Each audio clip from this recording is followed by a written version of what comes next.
Marami pa rin na naghahabol sa pamimili ng school supplies. Sa mga nais makatipid, subukan ninyong mamili sa mga tiyangge. Tiyakin lang na ligtas sa mga mabibili ninyong gamit. Makibalita tayo kay Michelle Chua.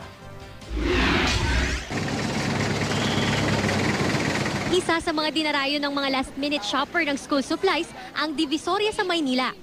Sa ngayon, wala pa sa 20 pesos ang presyo ng isang notebook dito. Aabot naman sa 25 pesos ang pad paper, depende sa klase. May mabibili ring lapis na 6 hanggang 8 pesos ang halaga.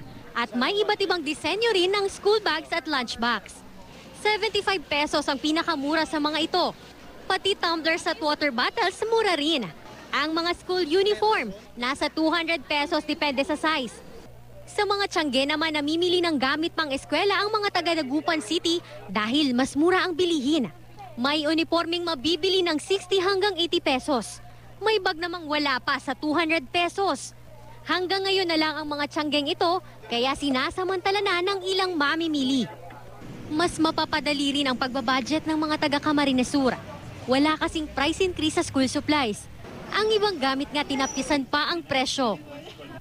Sa Vigan City, Ilocos Sur naman, kahit 3 araw na lang bago ang pasukan, matumal pa rin ang bentahan ng mga school uniform. Ayon sa tinderang ito, 3 hanggang 5 uniforme lang ang nabibenta niya kada araw. Imbis na bumili raw kasi ng bagong uniforme, yung luma muna ang ipinasusuot sa mga chikiting. Adada basi na pimpinas basi ti bentami di last year ngem kadagitoy. Ang mga mag-aaral namang lubos na nangangailangan. Hinahandugan ng GMA Kapuso Foundation ng mga libreng gamit pang eskwela tulad na lang ng mga bata sa Midsayap, Alyosan at Pikit, North Cotabato.